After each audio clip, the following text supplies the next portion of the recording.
आज के सेशन में मुंडा मानकी शासन व्यवस्था को यहाँ पर जानेंगे। मुंडा मानकी शासन व्यवस्था से जुड़ा जो पहला सवाल आपके सामने है वह है, हो जनजाति की पारंपरिक शासन व्यवस्था को किस नाम से जाना जाता है।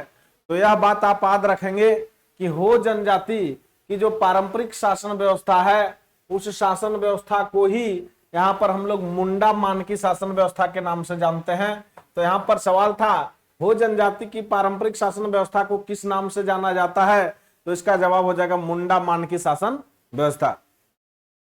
चलिए हम आगे सवाल की ओर बढ़ने से पहले आप लोगों के लिए एक स्पेशल अनाउंसमेंट जो है वो मैं आपको बता दे रहा हूं कि अभी झारखंड जीके का मॉक टेस्ट यूट्यूब लाइव के माध्यम से होता है। यूट्यूब लाइव के माध्यम से डेली मॉक टेस्ट हो रहा है।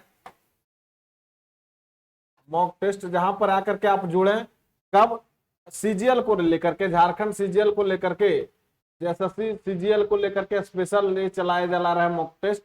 और वो समय है आपका 8:30 बजे रात, 8:30 बजे रात से 9 बजे तक।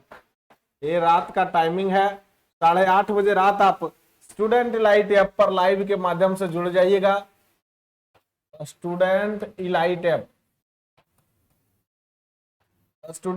ऐप पर लाइव के माध्यम से आप जुड़िएगा और जहां पर आप मॉक टेस्ट डेली दें और झारखंड सीजीएल की तैयारी को अपना मजबूत करें।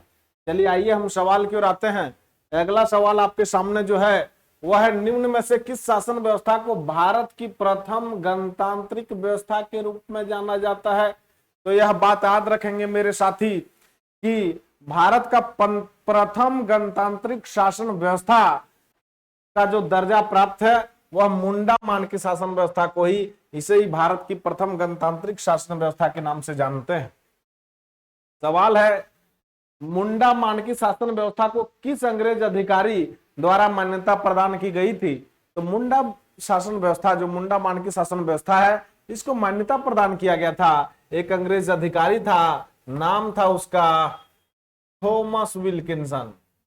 क्या नाम था? तो थॉमस विल्किंसन। याद रखेंगे। तो यहां पर जो इसका जवाब हो जाएगा, यहां पर विल्किंसन केवल लिखा हुआ है, तो इसका जवाब यह हो जाएगा। अगला सवाल है कि मुंडा मानकी शासन व्यवस्था जो है में गांव का प्रधान कौन होता है। तो याद रखेंगे, मुंडा मानकी शासन व्यवस्था जो है वह हो जनजाति की शासन व्यवस्था है। और हो जनजाति जो मुंडा जनजाति का ही एक उपशाखा है और मुंडा शासन व्यवस्था से ही यह मिलता जुलता है। और इसका जो प्रधान होता है वह मुंडा कहलाता है। क्या कहलाता है? इसका प्रधान पद जो है वह मुंडा कहलाता है। इस बात को आप याद रखेंगे। चलिए अगला सवाल की ओर बढ़ते हैं। सवाल है, मुंडा मानकी शासन व्यवस्था में मुंडा यानी कि जो प्रधान होता है, निम्न में से कौन सा कार्य करता है। तो यह बात याद रखेंगे कि यह न्यायिक कार्य, प्रशासनिक कार्य भी करता है, दोनों कार्य करता है। और यहाँ पर एक राजस्व वसूली है, बिल्कुल राजस्व वसूली का भी कार्य करता है। इसके लिए यह एक तहसीलदार को रखता है, जो इसका तहसीलदार जो कर्मचारी होता है, और यही तहसीलदार के माध्यम से राजस्व वसूली होता है यहाँ पर। तो इसका जो जवाब हो जाएगा वह हो जाएगा, उपरोक्त सभी जो ऑप्शन यहाँ पर दिए हुए हैं वह राइट हैं। क्योंकि मुंडा मानकी शासन व्यवस्था में मुंडा ये सभी कार्य को करते हैं, प्रशासनिक कार्य को भी करता है, न्यायिक कार्य को भी करता है, और लगान वसूलने का भी, राजस्व वसूलने का भी कार्य करता है। तो इस तरह से इसका जवाब हो जाएगा उपरोक्त सभी। अगला सवाल है, मुंडा मानकी शासन व्यवस्था में गांव के प्रधान मुंडा का सहयोगी कौन होता है। तो जो गांव का प्रधान होता है मुंडा, उसका सहयोगी इसमें डाकुआ नाम का पद होता है, जो मुंडा का सहयोगी होता है। यह बात को आप याद रखेंगे। और फिर से मैं आप लोगों को एक बार बता दे रहा हूं कि आज रात 8:30 बजे आप इंतजार करें। कब? 8:30 बजे रात को झारखंड जीके का mock test, special for Jharkhand CGL. Special Jharkhand CGL के लिए मॉक टेस्ट। कब? तो टाइमिंग है 8:30 बजे रात से 9 बजे रात के बीच में यह टेस्ट लिया जाता है। तो इस टेस्ट से आप जरूर जुड़ें, यह बात आपको अभी बता दिया जा रहा है। चलिए आगे सवाल की ओर बढ़ते हैं। सवाल है कि मुंडा मान की शासन व्यवस्था में मुंडा के आदेशों का गांव के लोगों तक पहुंचाने का जो कार्य करता है वह कौन है? जो गांव तक पहुंचाने का कार्य करता है, तो गांव तक पहुंचाने का जो कार्य करता है वह पद डाकुआ कहलाता है। डाकुआ ही मुंडा मान की शासन व्यवस्था में मुंडा के आदेशों को गांव के लोगों तक पहुंचाने का कार्य करता है। सवाल है मुंडा मान की शासन व्यवस्था में पढ़ा का निर्माण कितने गांवों से मिलकर होता है?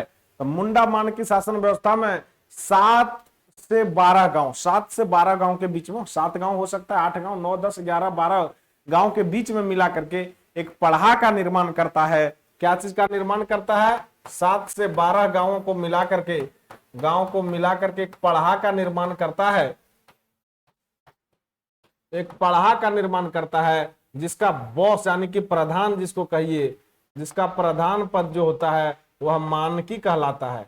क्या कहलाता है? मानकी कहलाता है। यह बात आप याद रखेंगे। चलिए, तो इसका जो जवाब हो जाएगा वह हो जाएगा 7 से 12 गांव को मिलाकर के मुंडा मानकी शासन व्यवस्था में पढ़ा का निर्माण होता है। सवाल है मुंडा मानकी शासन व्यवस्था में 7 से 12 गांव के लोगों को मिलाकर के, 12 गांवों को मिलाकर के निर्मित जो पढ़ा होता है उसका प्रमुख कौन होता है? तो उसका प्रमुख पद जो होता है वह मानकी होता है। मैंने आपको भी इस सवाल का जवाब जो है बताया है। अगला सवाल की ओर चलते हैं। तो अगला सवाल आप लोगों के सामने है कि मुंडा मानकी शासन व्यवस्था में पढ़ा का न्यायिक प्रधान क्या कहलाता है?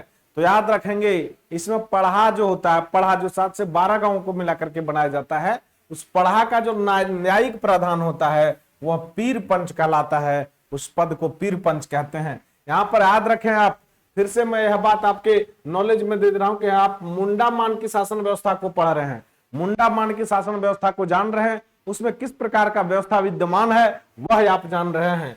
अगला सवाल मुंडा मान की शासन व्यवस्था से जुड़े आपके सामने है। सवाल है मुंडा मान की शासन व्यवस्था में गांव का राजस्व अधिकारी कौन होता है? तो यह बात मैं आपको पहले बताया था कि राजस्व अधिकारी तहसीलदार होता है, जिसके माध्यम से मुंडा मान की शासन व्यवस्था में गांव का जो बॉस होता है, गांव का बॉस कौन होता है? तो गांव का बॉस मुंडा होता है और मुंडा राजस्व वसूली का कार्य करता है। राजस्व वसूली का कार्य करता है और राजस्व वसूली का कार्य जो है वह किसके माध्यम से करता है? इसके अधीन होता है, लेकिन उसका माध्यम जो होता है यहाँ पर बीच में, यह कार्य को तहसीलदार करता है। कौन करता है? तहसीलदार के माध्यम से मुंडा राजस्व वसूली का कार्य करवाता है। तो इसमें तहसीलदार कहलाता है वह पद। चलिए अगला सवाल की ओर बढ़े। चलिए अगला सवाल जो है वह आपका है मुंडा मान की शासन व्यवस्था में गांव का धार्मिक प्रधान क्या कहलाता है? तो मुंडा मान की शासन व्यवस्था में गांव का जो धार्मिक प्रधान कहलाता है वह पद दिउरी कहलाता है। यह बात को आप याद रखेंगे। अगला सवाल है मुंडा मान की शासन व्यवस्था में गांव के धार्मिक मामलों का निपटारा कौन करता है? तो धार्मिक प्रधान जो होता है वही धार्मिक मामलों का निपटारा करता है, यानी कि जो पद दिउरी कहलाता है। सवाल है मुंडा मान की शासन व्यवस्था में दिउरी का सहयोगी कौन होता है? तो यह बात को आप भली भांति याद रखेंगे कि मुंडा मान की शासन व्यवस्था में जो पद है आपका, वो पद का नाम है दिउरी, और दिउरी का जो ये सहायक पद होता है वह होता है यात्रा दिउरी। क्या होता है? यात्रा दिउरी। तो इस प्रकार से इसका राइट आंसर यह हो जाएगा। और चलिए इस प्रकार से मुंडा मान की शासन व्यवस्था से जुड़े जो सवाल थे उसका बहुत अच्छे से, बहुत आसान शब्दों में आपको बहुत अच्छी तरह से समझाया गया। इसलिए बहुत बहुत धन्यवाद। Thank you.